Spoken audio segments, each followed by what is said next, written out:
Okay, good afternoon. Today I'm going to present some of the work we've been doing on the geochemistry of volcanic rocks in the Abitibi and looking at the connection between petrogenetic modelling and VMS fertility. So Taos has given us a really good background on mapping and assemblages. So shown at the right of the slide is the assemblage map showing 7 volcanic assemblages from pre-2750 through to the Blake River assemblage, as well as sedimentary assemblages and intrusives. So I think we're now pretty familiar with that. And also, we've also just had a really good summary of what this VMS thematic is really concerned about. The question of why, on different scales, like between greenstone belts and within greenstone belts, there is variable endowment of VMS. In Abitibi, for example, it's very well known for VMS. From one assemblage to the other, there is a lot of difference in the abundance of them. So the upper pie chart is number of deposits per assemblage, and the lower is the endowment by mass. And if you look at the two largest assemblages by area, Deloro and Stoughton Rockmore, you get vastly different endowments. So our group, over a series of studies, have been investigating differences in geochemistry and petrogenesis of volcanic rocks and the links to VMS fertility. So starting with the Blake River group, the Stoughton Rockmore assemblage, and more recently the work I did in Deloro. And now the task is to look at the entire Abitibi volcanic database and make connections between the differences between the assemblages in terms of geochemistry and petrogenesis and the different endowment. So back to the assemblage map, this shows the distribution of over 12,000 geochemistry samples that I'm using. There are over 11,000 classified as mafic to felsic. These samples have been coloured according to the assemblage that they're sitting on, so you can still see the distribution of samples and the underlying assemblages. There are over 800 komatiitic rocks in the data set. Of these, over 8,000 were considered to be least altered, according to alteration indices. And we have a variety of samples from all 7 assemblages, but some of them, like Blake River and Deloro, we have a lot more samples than others. Okay, and with all this data, there are a lot of steps in processing the data, and I'm not going to walk through the entire flow chart because there's a lot of going back and forth. But essentially, we need to start with some basic quality control of the data. I then used principal component analysis, k-means clustering, and ratio plots to define geochemical groups and explore the diversity. This resulted in 2 classification diagrams, which we'll see on the next slide.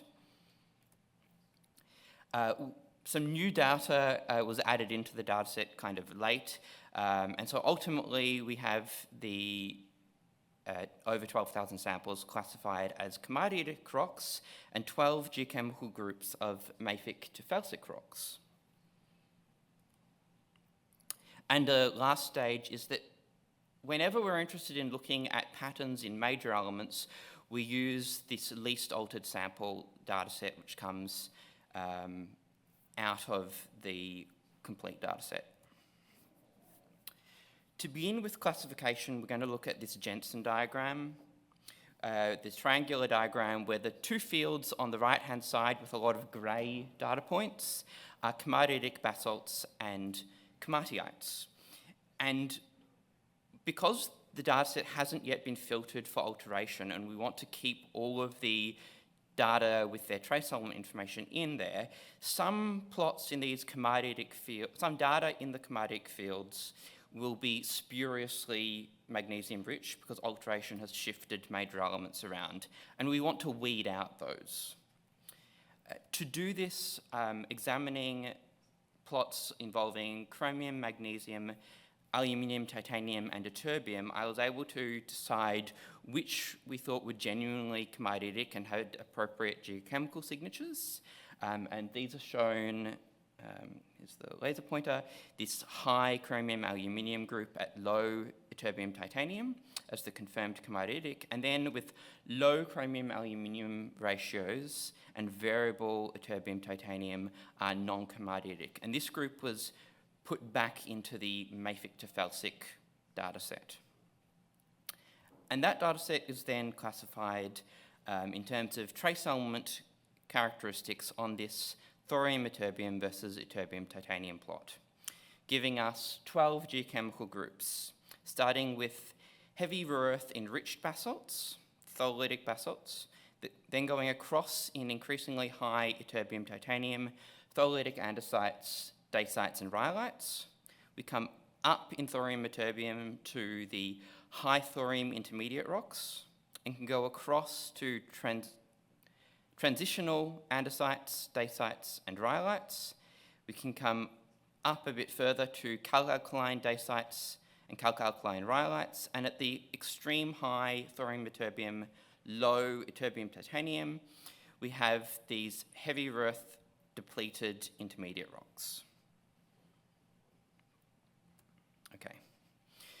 So these spider diagrams at the right give you an idea of the geochemical characteristics of each group. And I'll start with the upper diagram. The thallitic basalt average, this blue line, has a very flat pattern. In contrast, the black line, which is the heavier earth enriched basalts, has flat light rare earths but lower concentrations than thallitic basalts, and this slope through the heavy rare earths. That's why it has the name. If we move up the diagram into the high thorium intermediate rocks, you have this green line where we start to see enrichment of thorium and light rare earths over the heavy rare earths, and further up the diagram, these really steep patterns in the heavy rare earth depleted intermediate rocks, where we now have quite large negative niobium and negative titanium anomalies. That's the titanium. If we go down to the bottom spider diagram, I'm now working in this area of low thorium ytterbium, and you see this general enrichment in trace elements from the basalts to andesites to dacites to rhyolites, and increasingly large negative titanium anomalies. That's this transition across here. Okay, that's that point. On the next slide, I'm going to come up into the transitional andesites, and you see here that compared to thallitic andesites, there's a bit of enrichment in light rare earths and thorium, and a more distinct negative niobium anomaly.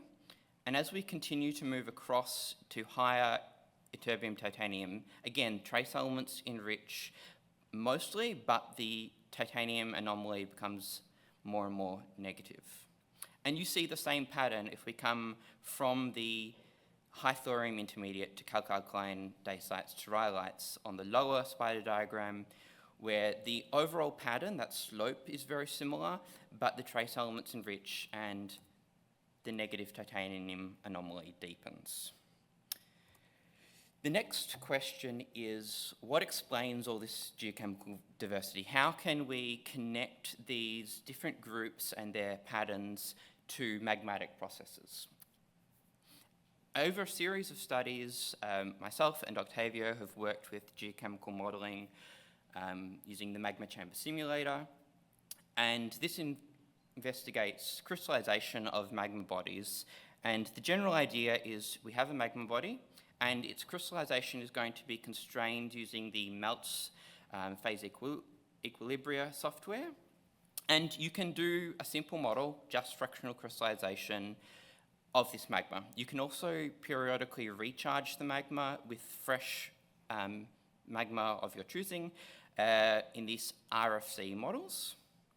And then it's possible to consider, what if this magma is surrounded by a wall rock or country rock, that because the magma is hot and it's crystallizing, it's releasing energy, you heat up the wall rock, partially melting it, and then partial melt can enter the magma, contributing to its geochemical evolution in an AFC model. And the last aspect of these bottom two, which are contamination models, is to consider simple mixing between two end members. And these sorts of models I've presented before, Octavia's presented before in terms of Abitibi, but there are a few leftover questions surrounding tholeiitic felsic rocks, the heavier earth enriched basalts, which we haven't seen in Blake River and Deloro, and questions about what if the wall rock we used before was a different lithology like old basalt. So I now want to come back to kind of the beginning of modelling and look at the existing models and step through. As we find a gap, I'll show a new model that explains more of the data. So the parental magma is a tholeiitic basalt based on the most mafic samples. We tested a range of water contents, and the trace element pattern is this flat white line that's a little bit below the blue line, the tholeiitic average. And in any recharge FC model, this is also used as the recharge magma. So we're just replenishing with the same initial in an RFC case. For existing AFC models, the wall rock that's been used has been the average of the Southeast Superior Province TTGs, and that's this red pattern with the very steep slope and the anomalies. And it's quite similar to a pattern that's not shown, the average of low titanium tonalites from Abitibi, and also to these heavier earth depleted intermediate rocks, that purple line. So far, models have shown that to explain the major and trace element data, pressures around 2 to 6 kilobars, this is a mid to upper crust, and oxygen fugacity around FMQ plus 1 are what's suitable to explain the data. And the first step to examine models versus data is the major elements. So this uses the least altered data set, because we're looking at majors. And you can see from these examples how the models bracket most of the variability. For example, these orange curves are water poor fractional crystallization models that give you the strong titanium enrichment, and then we have these other models that capture the lower edge. What's also shown here in blue are the heavier earth enriched basalts, and they have a more confined trend on major element plots, and this is the first thing that I want to explain with a new model. This is a kind of, actually, it ends up being a really simple answer. Looking at some of the most mafic samples from the group, we can use some of the similar water pressure conditions that we've used previously and that work, and we get these pretty nice matches, this yellow model against the blue data. When we use 2.5 kilobars and a relatively low oxygen fugacity, around FMQ or plus a half, which is a little bit lower than what we used previously in these models. And the only other thing about this I'd want to say is that a characteristic is the low gadolinium-ytterbium ratio, which you see here is consistent across a whole range of MgO, and the model beautifully traces out that flat, no change in that pattern, which is distinct from the rest. So heavier earth enriched basalts, fractional crystallization, and only up to basaltic. So the next aspect that we need to consider are trace elements. So I'm going to walk through a couple of paths along this thorium-ytterbium, ytterbium-titanium plot. And the first example are these existing models versus the Deloro data as a basic comparison. So at the low thorium-ytterbium, there are these orange fractional crystallization models. They don't go all the way across, but the pink RFC model stays in low thorium-ytterbium and extends out to really high ytterbium-titanium. So that explains a lot. If we have a TTG as the wall rock in an AFC model, we have this other trend, this green trend, and as soon as assimilation starts, you get a big jump in thorium-ytterbium, and then that continues up a bit more. And this is a model run at low pressure, and this thorium-ytterbium and high lanthanum ytterbium also is being inherited from the contaminant. It's not to do with where melting is occurring. This is an AFC model. And if we extend the AFC, we go across to higher ytterbium titanium. And you can also run a simple mixing model between tholite and TTG, and you go up this part of the diagram. So now the question is, how much of the full Abitibi does this explain? So right-hand side graph, we have all of the Abitibi data with the field boundaries from the classification diagram shown. There are a couple of points. One is this RFC model starts in the tholeitic basalt field, goes to tholeitic andesites, and then it just traces the boundary between transitional and tholeitic felsic rocks, which leaves the tholeitic felsics unexplained. And then there's quite a big gap between these FC and RFC models and the AFC model, which leaves this middle area, particularly transitional felsic rocks, unexplored. And so those are two areas that I'm going to address now. The tholeitic felsic rocks is kind of easy. It's basically tweaking modelling we've done before. This on the left is a zoom in of the thorium, ytterbium, titanium, and you can see this slight shift from here, the older models, down here, slightly lower thorium, ytterbium, and this yellow model just continues. If we look at the full version of the diagram, we see it runs from tholeitic basalt to tholeitic andesite, dacite, and rhyolite. So tholeitic felsic rocks can be explained with quite simple fractional crystallization model. And I'm going to move on. The AFC models, and now this diagram gets a little scary, so I'll walk through it with you. Previous models looked at a wall rock that was TTG. What if the wall rock that the basalt is interacting with is just older basalt? Because there are going to be sequences of older basalt that new basalt has to come through.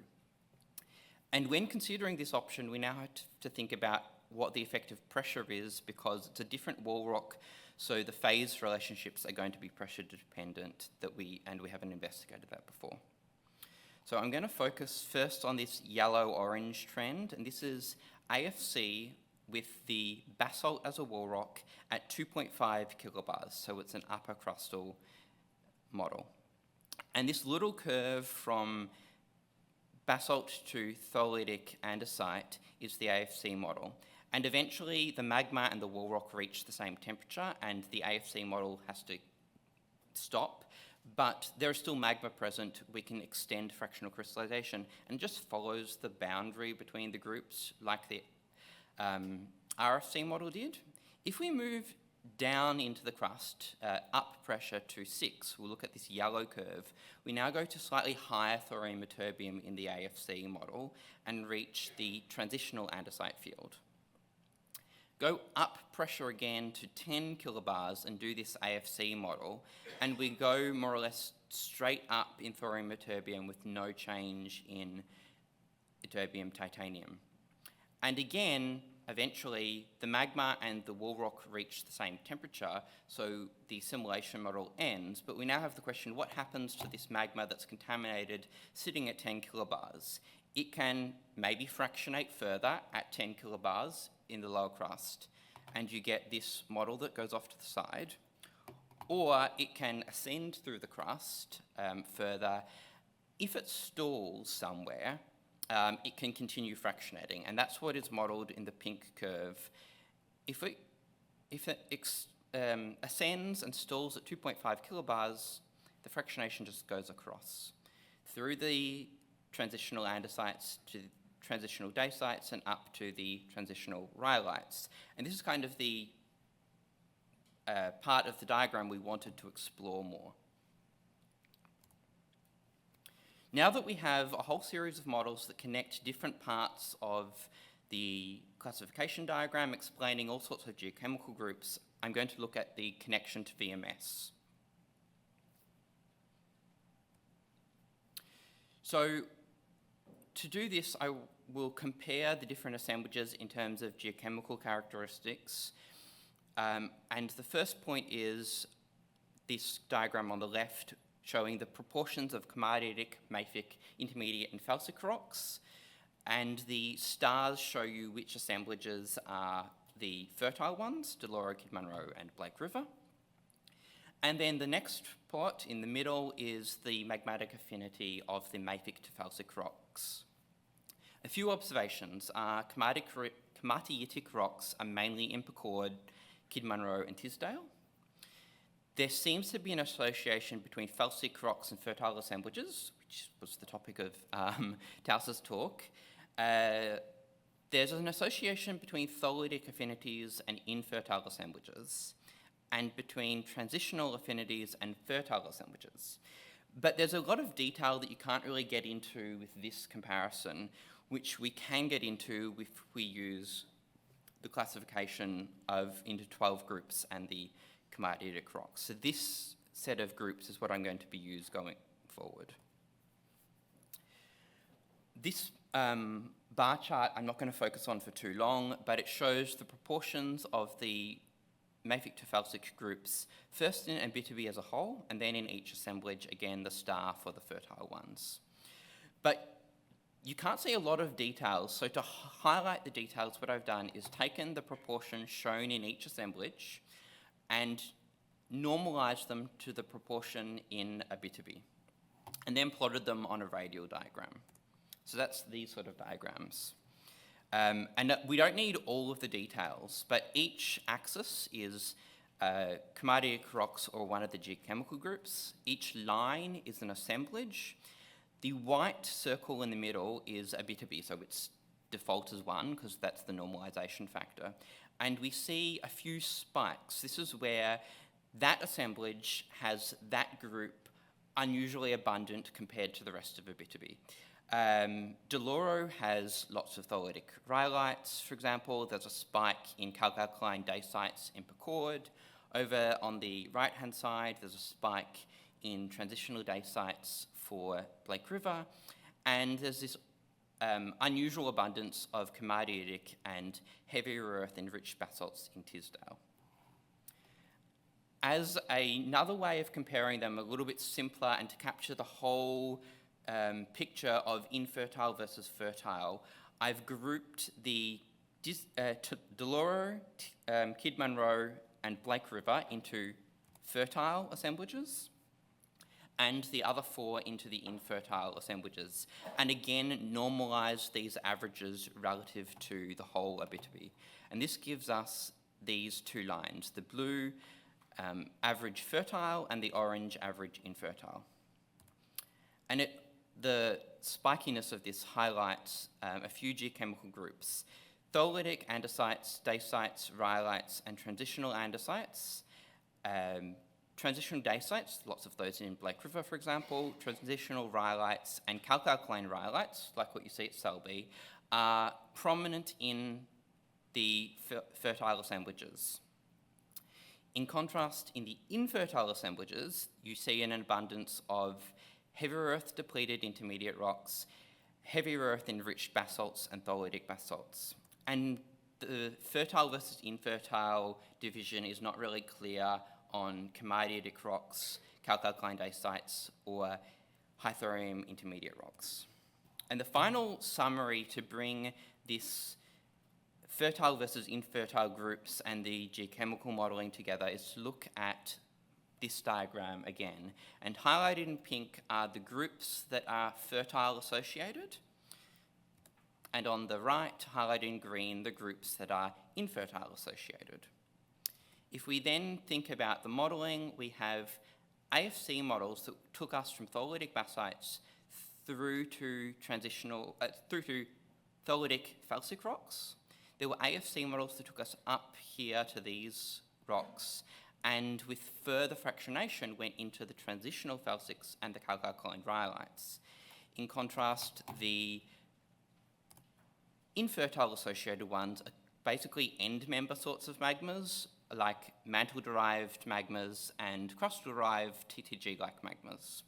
And so the final point here is that the VMS fertility seems to be associated with systems involving extensive magmatic processing in the mid to upper crust. So I see photographs being taken. So I'm going to leave it at this point.